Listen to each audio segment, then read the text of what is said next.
মৃত মানুষের ভাস্কর্যের জন্য জীবিত মানুষকে হত্যা করা। কি বলছি বলেন? কি ভাই, কতজনকে হত্যা করেছে মৃত মানুষের ভাস্কর্যের জন্য? ভাস্কর্য কি জিনিস? এটাকে হোয়াট ইজ দ্য ভাস্কর্য? এটা আবার কি? তো এটাকে রক্ষার জন্য, এটাকে রক্ষার জন্য শাহাদাত বরণ করতে হয়েছে। রব্বে করিম সেদিনই সিদ্ধান্ত নিয়েছেন, অচিরেই দেখবি কেমনে আমি ভাঙ্গি। তোরা এখন রক্ত ঢাইলা দে, পরে অচিরেই দেখবি আমি কেমনে ভাঙ্গি। কি হয়? 3 বছর লাগে নাই তো। রব্বে করিম কিভাবে ভেঙ্গে সব কি করে দিয়েছেন। যাদেরকে দিয়ে উঠিয়েছেন তাদেরকে দিয়ে ভাঙ্গিয়েছেন। তোরা কষ্ট করে ভাঙিচ্ছে, তাগো হাতে ভাঙ্গামো। সুবহানাল্লাহ বলেন। স্বর্ণ দিয়া মূর্তি বানাবা, ব্রোঞ্জ দিয়া মূর্তি বানাবা, রৌপ্য দিয়া মূর্তি বানাবা, লোহা দিয়া মূর্তি বানাবা। রব বলেন ইন্নাল্লাহা আলা কুল্লি শাইইন কাদির, আমি সব পারি। আমি কি পারি? মূর্তির মাথায় উঠে পেশাব করে দিছি। আমরা 16 বছর ধরে নামতে পারি নাই, আমরা সিনিয়ররা নামি নেই, আমরা বয়স্করা নামি নেই, আমরা কি বলেন, আমরা মুরব্বীরা নামি নেই, আমরা নামতে পারি নাই। আল্লাহ তাআলা তোরা নামবি না, আর তোরা এভাবে বসে থাকবি কিয়ামত পর্যন্ত, তোরা এভাবে মার খাবি না। এবার ফয়সালা আমি করব, আমি এবার 10 থেকে 25 এদেরকে দিয়ে শেষ করে দিব। চল কি হয়? এবার কত দিয়ে শেষ করছে বলেন? স্বাভাবিকভাবে মাস্টার্স পাস করতে 25 বছরের আগে হয়ে যায়। আমরা মেট্রিক পাস করছি 16 বছরে, 14 বছরে মেট্রিক পাস করছি, 16 বছরে ইন্টার, তা 18 বছরে 21 বছরে অনার্স, 25 বছরে মাস্টার্স। খালাস। এবার আল্লাহ কাদেরকে ব্যবহার করছেন বলেন? করেছে কে বলেন? করেছে আল্লাহ। এই কথার যদি আমরা এখান থেকে যদি হটে যাই তাহলে আমাদের ইমানের সমস্যা আছে। আল্লাহ বলেন আমি করছিলাম, আল্লাহ কয় আমি করছিলাম, আর তোরা এখন অন্যদিকে দেশ কেন? কি ভাই? কিন্তু মনে রাখবেন এতগুলো ছাত্রের রক্ত, মনে রাখবেন এতগুলো ছাত্রের আহত হওয়া। কালকে একজনকে আমি লক্ষ্মীপুর টুমচর দেখছি, আহত, ওর চোখ একটা এত বড় হয়ে আছে, মাথায় ব্যান্ডেজ লাগানো, চোখ এত বড় হয়ে আছে। আমি বাড়ি থেকে আসছিলাম, আমার পকেটে টাকা ছিল না, আমার কাছে শরম লাগছে, থাকতো আমি পকেটে যা থাকতো সব দিয়ে দিতাম, কিন্তু আমার কাছে লজ্জায় লাগছে। এখন দরকার আমাদের, সর্বপ্রথম আমাদের প্রয়োজন আমাদের নিহতদেরকে, যারা শাহাদাত বরণ করেছেন তাদের পরিবারের তথ্য সংগ্রহ করে তাদের পরিবারকে সর্বোচ্চ সহযোগিতা করা। 2 নম্বর প্রয়োজন সমস্ত আহতদেরকে চিকিৎসার জিম্মাদারি জাতি নেওয়া। পুরো 18 কোটি মানুষ এদের চিকিৎসার জিম্মাদারি নেবে। কি বলেন? ইনশাআল্লাহ। এরপরে মজার বিষয় হলো, এরপরে যেই স্বৈর শাসনের জন্য এতগুলো প্রাণ গেল, আর যেন পুনরাবৃত্তি না হয়, এটার জন্য আর এদেশে পুনরাবৃত্তি না হয়। চাঁদাবাজি তো আবার শুরু হয়ে গেছে। আগে যদি একজনকে চাঁদা দিতেন দক্ষিণ তেমনি, এখন আরেকজনকে দিতে হবে। কালকে আমাদের এক ভাই বলছিল, বড় সুন্দর, উনি বারবার বলছিল অমুক ভাইয়ের পক্ষ থেকে চাঁদা, অমুক ভাই আর আমরা শুনতে চাই না। শুধু এক শব্দ আসতো, ও চাঁদা এটা কার? অমুক ভাই। কালকে কে জানি আমাদের এখানে একজনে বললেন, আমি নাম জানি না, নাম থাক, উনি বললেন যে না অমুক ভাই, আর অমুক ভাই আমরা শুনতে চাই না। এজন্য সারা বাংলাদেশে একযোগে কোন জায়গায় আর চাঁদাবাজি হবে না। যদি চাঁদাবাজি হয় তাহলে এরা রক্ত দিল কেন? এরপরে ছোট্ট একটা কথা আপনাদেরকে না বললেই না হয়।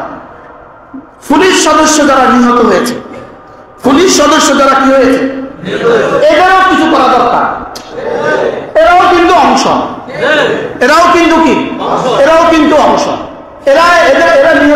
এরা নিহত হয়েছে, এদেরকেও পরিকল্পিতভাবে এদেরকেও ওরা নির্দেশ দিয়েছে। একটা ওসি নিহত হয় নাই, একটা এসপি নিহত হয় নাই, একজনের এসপি নিহত হয় নাই, একজনের রেশন এসপি নিহত হয় নাই, একজন আইজি ডিআইজি নিহত হয় নাই, একজন এডিশনাল আইজি নিহত হয় নাই। কি নিহত হয়েছে কারা? এগুলো ওদের জন্য, ওদের প্রতি আমরা সংবেদনশীল হওয়া উচিত। এবার যে আসতে বলছেন ওদের জন্য কি হয়? পুলিশ ছাড়া কি দেশ চলতে পারে? পুলিশ ছাড়া দেশ চলতে পারে? আজকের এই 3 দিন আমরা কি পরিমাণ অরক্ষিত। এই জন্য তাদের প্রতি আমরা কি, আমাদের বিশেষ করে আমাদের নেতৃবৃন্দকে তাদেরকে অভয় দেন। এসপি অফিসে যান, তাদেরকে অভয় দেন। ডিসি অফিসে যান, তাদেরকে অভয় দেন। প্রত্যেকটা পুলিশ সদস্যকে অভয় দেন। এরা ছাড়া আমাদের দেশ কিভাবে চলবে? এদেরকে কর্মে ফিরাবার জন্য যত কিছু লাগে এখানে এটাও করা দরকার। ওদের নিহতদের জন্য আমরা, ওদের নিহতদের রুহের মাগফিরাত আমরা কামনা করছি। আমাদের ছাত্রদের রুহের মাগফিরাত আমরা কামনা করছি। ওদের নিহতদের রুহের মাগফিরাত আমরা কামনা করছি। এই জন্য ওদের নিহতদের জন্য সরকার একটা ব্যবস্থা করা উচিত এবং এদেরকেও কাজে ফিরানো উচিত। আল্লাহ তাআলা আমাদের সকলকে সুমতি দান করেন, আমাদের দেশটা যেন সুন্দর হয়।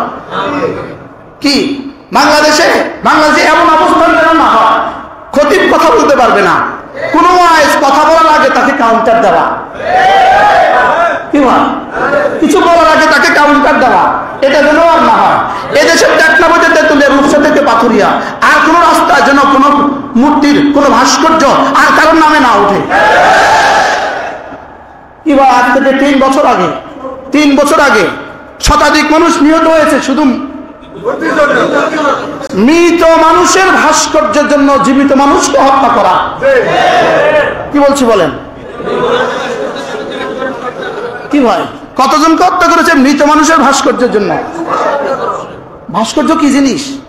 এটাকে হোয়াট ইজ দ্য ভাস্কর্য? এটা আবার কি? তো এটাকে রক্ষার জন্য শাহাদাত বরণ করতে হয়েছে।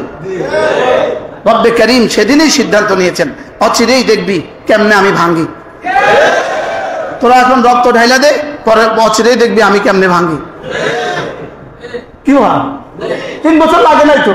রব্বে করিম কিভাবে ভেঙ্গে সব কি করে দিয়েছেন, যাদেরকে দিয়ে উঠিয়েছেন তাদেরকে দিয়ে ভাঙিয়েছেন। তোরা কষ্ট করে ভাঙিচ্ছে, তাগো হাতে ভাঙ্গামো। সুবহানাল্লাহ বলেন। তোরা কষ্ট করে ভাঙিচ্ছে, তোরা এখন রক্ত জমা দিয়ে যা। তোরা কি দিয়ে যা?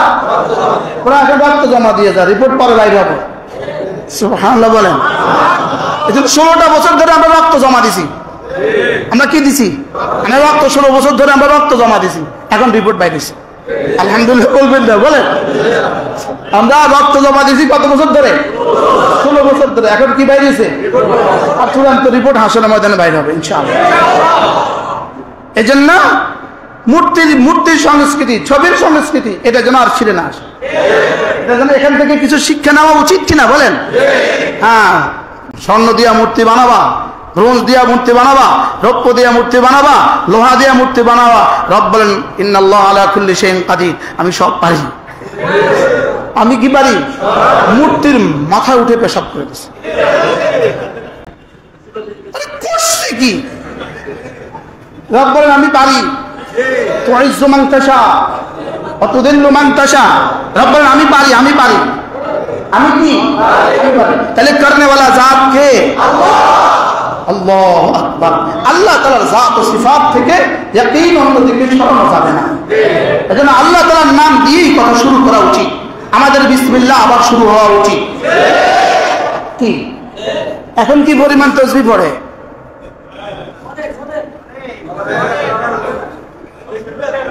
এখন তাসবিহ কত দানা লইছে?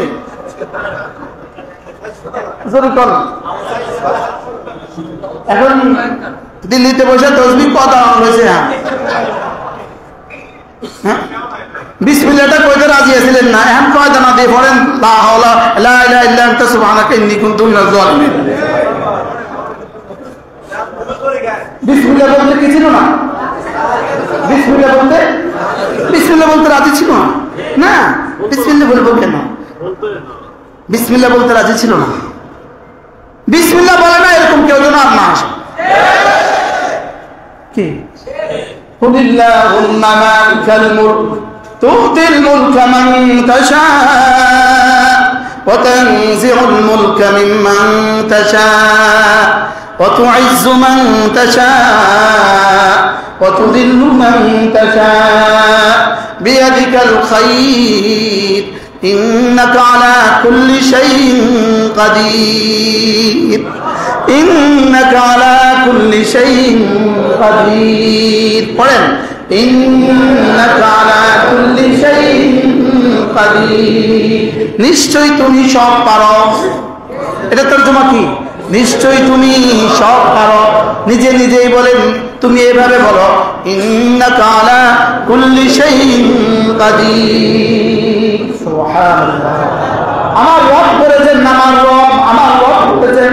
আমার রব জিন্দা মুরগি থেকে কিভাবে মৃত ডিম বের করে নিয়ে আসেন, আমার রব কিভাবে মৃত ডিম থেকে কিভাবে ফুটন্ত বাচ্চা বের করে নিয়ে আসেন, আমার রব কিভাবে গ্রীষ্মকে বর্ষা বানান, বর্ষাকে গ্রীষ্ম বানান, কিভাবে শীতকে গরম বানান, কিভাবে গরমকে বর্ষা দিয়ে দেন, আমার রব কিভাবে করেন। রব বলেন, এটা আমি করি। তুমি এভাবে বলো, কুলিল্লাহুম্মা, তুমি এভাবে বলো, আমার দিকে সফর্দ করে দাও, আমার দিকে সফর্দ করে দাও। বলেন, আমার দিকে সফর্দ করে দাও। এবার রব বলেন, আমার দিকে যদি তুমি সফর্দ করে দাও, আমি যদি ধ্বংস করে দেই, তখন কিন্তু আবার নিজের দিকে ক্রেডিট তুলে নিও না। তখনও বলো, ফাকুতি আযাবিল কওমিল্লাযীনা যালামু ওয়ালহামদুলিল্লাহি রাব্বিল আলামিন।